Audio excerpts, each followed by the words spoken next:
नमस्कार दोस्तों, मैं मुकेश रघुवंशी और आप देख रहे हैं मेरे साथ भोपाल समाचार से शिवपुरी टीवी। चूँकि खेती किसानी का समय है, सभी किसान भाई अपने अपने खेतों की ओर रुख कर रहे हैं, मगर सभी किसानों के मन में एक ही चिंता है जो आजकल आप मीडिया में देख रहे होंगे, सुन रहे होंगे कि खाद कहाँ से लाया जाए, बीज कौन सा बोया जाए।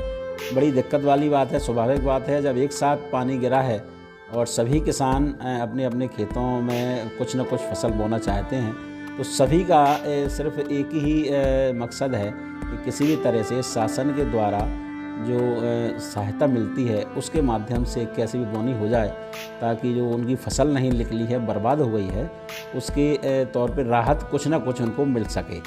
आज हम बैठे हुए हैं कोलारस कृषि विभाग के ऑफिस में, जहाँ पर कृषि विस्तार अधिकारी पवन कुमार दुबे जी हमारे साथ मौजूद हैं। हम उनसे बात करेंगे कि आखिर जो खाद और बीज की जो किल्लत अभी पिछले कुछ दिनों में मीडिया में छाई रही थी, उसका क्या कारण था, कितना लक्ष्य रहा था बीज वितरण का और कितना वो उसको बांटने में सफल हुए हैं, और आने वाले समय में क्या संभावना है, किसानों को कौन कौन सी राहत है या फसल में बोने के लिए सहायता वो दे सकते हैं। तो सबसे पहले तो आपका हार्दिक स्वागत है सर हमारे भोपाल समाचार में। धन्यवाद आपको। सर, पहले मैं ये जानना चाहता हूँ जी, ये जो खाद और बीज की किल्लत है जी, उसमें स्वाभाविक बात है, सरसों के बीज को लेकर किसानों में एक भ्रम है। जी। कितना वितरण हो पाया है, कितना एक किसान को मिलना था?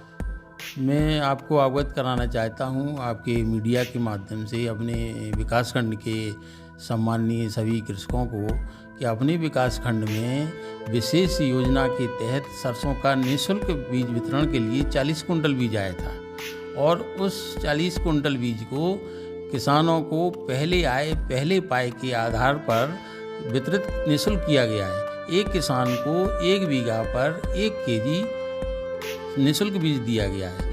एक किसान को अधिकतम, चाहे वो 50 बीघा का किसान हो, लेकिन 10 किलो से अधिक नहीं दिया गया है। इसी योजना के तहत जैसे 5 बीघा है तो 5 किलो दे दिया, 6 है 6 बोना चाह रहा है तो 6 केजी दे दिया। इस हिसाब से पूरा 40 कुंटल बीज निःशुल्क दिया गया है, और उसकी सूचियां भी अगर कोई देखना चाहे तो कंप्लीट हैं, आप देख सकते हैं। उसके मोबाइल नंबर सहित और तहकीकात भी कर सकते हैं कि उसको मिला है या नहीं मिला है।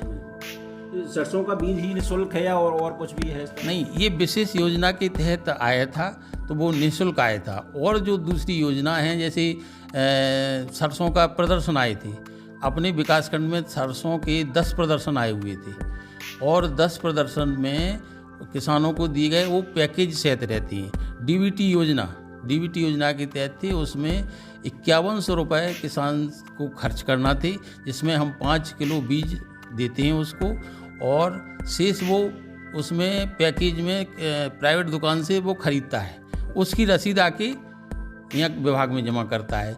उसमें उसको 10 किलो जिंक, बीज उपचार की दवा, इल्ली मारने की दवा और एक बैटरी वाला पंप, ये चीज़ें मिलती हैं। उस पर जो अनुदान मिलता है, जैसे उसने 5000 का खरीद लिया ये, तो उस पर 50% अनुदान, तो उसको 25 रुपये उसके वापस खाते में आते हैं। खाते में। हाँ, ये 10 प्रदर्शन आए हुए थे अपने विकासखंड में, तो वो भी पैकेज वाले भी वितरित हो चुके हैं।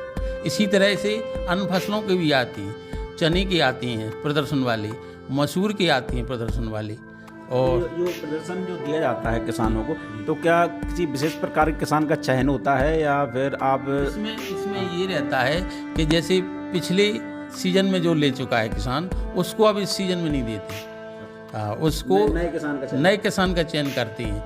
एक किसान को बार बार नहीं दिया जाता है, क्योंकि उसके लिए क्या प्राथमिकता है, मतलब क्या उसका उसको 1 हेक्टर से कम का प्रदर्शन नहीं होता।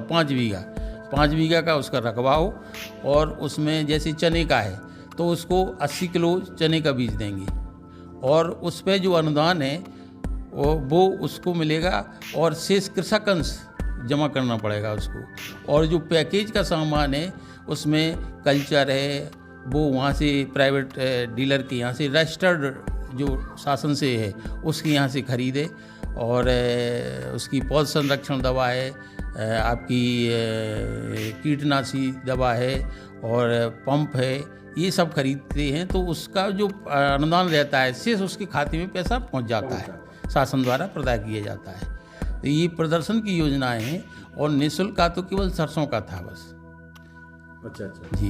तो ये मैं थोड़ा हमारे दर्शकों को यहाँ पे बीच में बताना चाहूँगा कि अभी दुबे जी ने बताया कि DBTL योजना जो है, जो डायरेक्ट बेनिफिट ट्रांसफ़र योजना, जैसे गैस सिलेंडर आप नगद पैसा देते हैं और सब्सिडी आपके खाते में आ जाती है ना, ठीक उसी तरह से अगर यहाँ पे जो प्रदर्शन के तहत आप ये सामान लेते हैं तो आपकी जो अनुदान की राशि है वो आपके खाते में पहुँच जाती है। ये इसका पूरा अर्थ हुआ। मैं और आगे आपको पिछले सीजन में भी अपनी अभी जो पिछली निकली है, इसमें आपने खरीफ में ऐसे ही प्रदर्शन के DBT योजना के तहत थे और उन किसानों का पैसा पहुंचा है। जैसे सोयाबीन लिया था उन्होंने प्रदर्शन, तो ये सूची ऑनलाइन रहती है, ये पोर्टल पर फीड होती है और ये ऑनलाइन दिखती है सूची। कोई वैसा नहीं कि कोई किसी को वैसे कर दिया हो।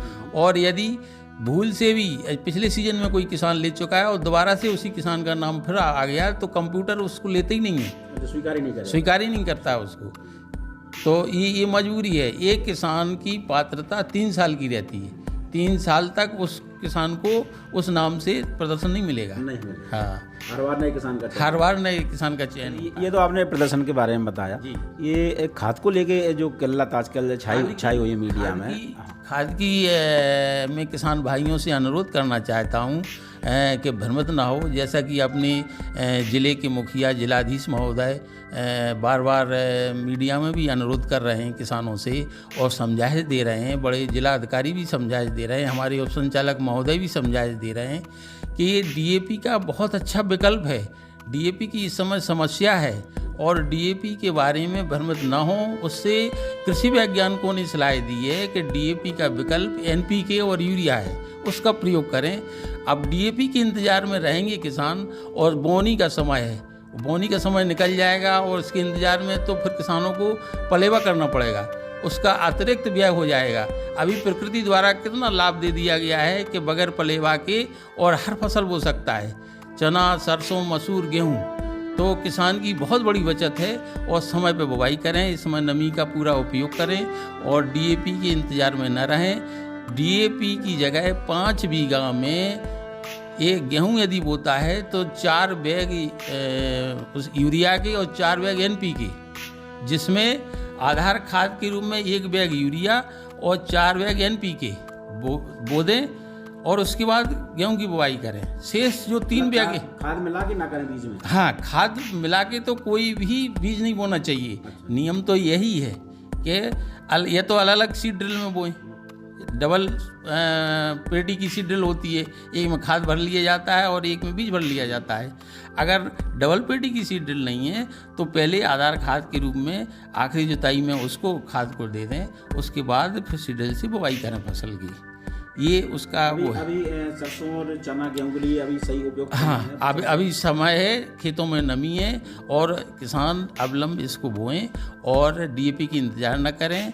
अपनी सरसों के लिए उसका खाद का उपयोग ये 5 बीघा के लिए 2 बैग यूरिया और 2 बैग NPK 5 बीघा के लिए उपयोग करें और सरसों के लिए, गेहूं के लिए 4 बैग यूरिया और 4 बैग NPK और चना और अन्य दलहनी मसूर आदि के लिए 2 बैग NPK 5 बीघा के लिए उपयोग करें और इस विकल्प को अपनाएं, इससे बढ़िया फसल मिलती है। DAP में तो केवल 2 ही तत्व होते हैं, नाइट्रोजन और फास्फोरस। NPK में तो तीसरा तत्व है पोटास, जो कि बहुत आवश्यक है फसल के लिए। पोटास से दानों का साइज बड़ा बनता है और चमक आती है, और जब चमक आती है वही फसल की मंडी में अच्छे दाम मिलते हैं, इसलिए इसका उपयोग करना ही चाहिए। ये तो आपने बताया कि फसल बोनी का समय और कौन सा खाद उपयुक्त होना चाहिए। खाद की किल्लत को लेके बड़ी किसानों के बीच में वो है, किसान खाद नहीं मिल रहा है, NPK बों या ना बों, तमाम तरह की चर्चा सामने आती है। रेट को लेकर भी अंतर है, NPK 1550 का मिल रहा है जबकि DAP की रेट 1250 निर्धारित है। कहीं ऐसा तो नहीं कि वो रेट के चक्कर में भटक रहा है? नहीं, अपने विकासखंड कोलासी में पर्याप्त मात्रा में जो मार्केटिंग फेडरेशन का मंडी प्रांगण में गोदाम में पर्याप्त मात्रा में यूरिया और NPK खाद उपलब्ध है और वो वितरित हो रहा है प्रतिदिन। और रेट का क्या है, यूरिया की तो रेट निर्धारित है 267 रुपये, उससे ज़्यादा नहीं ले सकता है। चाहे वो शासकीय गोदाम हो चाहे प्राइवेट दुकानदार हो। और यदि कोई लेता है तो सभी को अवगत कराया है कि नहीं देना और उसकी बताएं कोई ज़्यादा रेट ले रहा है। किसान क्या किस तरह से ले सकता है खाद गोदाम पे जाके? वो आधार कार्ड क्या ये है? अपनी किताब, ऋण पुस्तिका ओरिजिनल और आधार कार्ड, एक आधार कार्ड पे यदि उसकी 10 बीघा ज़मीन है तो उसको 8 बोरी यूरिया दे देते हैं और 5 बोरी NPK दे देते हैं। इतना खाद उपलब्ध करा रहे हैं और फिर अभी इतना कह के कि सभी को उपलब्ध हो जाए, इसलिए दोबारा फिर आएगा, दोबारा फिर ले लें। ऐसा नहीं है कि वो उसको प्रतिबंधित कर दिया है। अब 100 बीघा खादेदार है उसको भी मिलेगा, लेकिन अभी सभी की तो पूर्ति हो जाए, उस हिसाब से ये व्यवस्थाएं बनाई गई हैं। ये ओवर रेट के बारे में? अच्छा, ओवर रेट में क्या है कि अलग अलग कंपनियों, NPK खाद है, अलग अलग कंपनियों की अलग अलग दरें हैं। जैसे इफ़को की NPK है तो 12, 32, 16 उसकी रेट कंपनी ने निर्धारित की है। इफ़को NPK की 12, 32, 16 1185 रुपये, और आपकी क्रिप्को ने 12, 32, 16 निर्धारित की है 1470 रुपये। ये कंपनियों की अलग अलग दरें हैं, इसमें थोड़ा भ्रम हो जाता है। इफ़को का NPK 12, 32, 16 1185 रुपये और क्रिप्को और NFL का है 12, 32, 16 1470 रुपये का, और ग्रोमोर NPK जी 14, 35, 14 ये 1550 रुपये का है। तो इसमें ये आपने बताया 12, 32, 16, 14, 35, इसमें कुछ अंतर रहता है? नहीं, कोई अंतर नहीं है। जैसे इफ़को का NPK और क्रिप्को का NPK एक ही रेशियो है, लेकिन कंपनी की रेट थोड़ी अलग अलग हो गई, इसकी वजह से भ्रमित हो रहा है। भ्रमित होता है। और ग्रोमोर का जो NPK है 14, 35, 14 इसमें परसेंटेज ज़्यादा है, इसलिए इसकी रेट थोड़ी ज़्यादा है। हाँ, मैं वही कहना चाह रहा हूँ। हाँ, इसकी 1550 प्रति बैग है। अच्छा, अभी कल आपने एक कार्रवाई भी की है खाद की लेगा आपने, और औचक निरीक्षण आपका चलता रहता है, तो क्या कार्रवाई हुई थी, क्या आपने वहाँ पाया था? अपने विकासखंड कोलारस में प्राइवेट डीलर हैं अल्पेश ट्रेडर्स, तो उनके यहाँ निरीक्षण किया गया तो उनके जो POS मशीन में है बैलेंस DAP का नील था, और उनके गोदाम भी चेक किए गए थे। तो जो वैध गोदाम जो नक्शे में स्वीकृत किया जाता है, दुकान का लाइसेंस जब बनता है तो दुकान का नक्शा और गोदाम का नक्शा, तो वो वैध गोदाम मानी जाती हैं। उनमें न रखते हुए वो अवैध दूसरी जगह गोदाम में भंडारित किए हुए थे DAP, और वहाँ से बेच रहे थे। तो जब पता चला तो उनके यहाँ औचक निरीक्षण करके छापा डाला गया तो पाया गया, और उनके विरुद्ध FIR कराई गई है, और मैंने अपने जिलाधिकारी को लिख के भेज दिया है कि उनका लाइसेंस तत्काल निरस्त किया जाए। ये तो आपने कार्रवाई की बात कही कि जहाँ भी आपको सूचना मिल रही है आप कार्रवाई कर रहे हैं। अंत में हमारे एक कार्यक्रम के तहत किसान भाइयों के लिए क्या संदेश है आपका? किसान भाइयों से मैं यही पुनः अनुरोध करना चाह रहा हूँ, वो भ्रमित ना हो, और इस समय बुवाई का समय है, अपनी बुवाई करें, DAP के इंतज़ार में न रहें, अपनी खेत की नमी का उपयोग भरपूर करें। जो प्रकृति ने आपका साथ अब दिया है, बगैर पलेवा की बुवाई आपकी बचत हो जाएगी। समय पर इसकी चने की, गेहूं की करें, और NPK और यूरिया का खाद उपयोग करें। यही मेरी सभी अपने विकासखंड के किसानों से प्रार्थना है, अनुरोध है। तो ये थे पवन कुमार द्विवेदी, कृषि विस्तार अधिकारी कोलारस। उनका साफ साफ ये कहना है कि DAP के इंतजार में किसान ना रहें, जो भी उनके पास उपलब्ध है, NPK है बाज़ारों में मिल रहा है, सरकारी खाद गोदाम में मिल रहा है, यूरिया भी उपलब्ध है, उनको मिला कर के वो बोनी करें। जो समय है वो बहुत ही कीमती समय है। अगर एक बार खेतों से नमी चली गई तो उसके बाद उनको जो खेतों की, सर ने पलेवा शब्द का इस्तेमाल किया था, वो हम देसी भाषा में इसको थवाई बोलते हैं, खेतों में थवाई करते हैं पंप से, तो वो करनी पड़ेगी। और समय धीरे धीरे निकलता जा रहा है, जैसे जैसे समय कम होगा तो स्वाभाविक बात है फसल में भी, उसके उत्पादन में अंतर आने लगता है। तो ज़्यादा से ज़्यादा अपनी फसल की बोनी करें, और यूरिया और NPK का इस्तेमाल करते हुए, और अपने खेती बाड़ी से बिल्कुल फ्री होकर, और हमारे चैनल को इसी तरह से देखते हैं।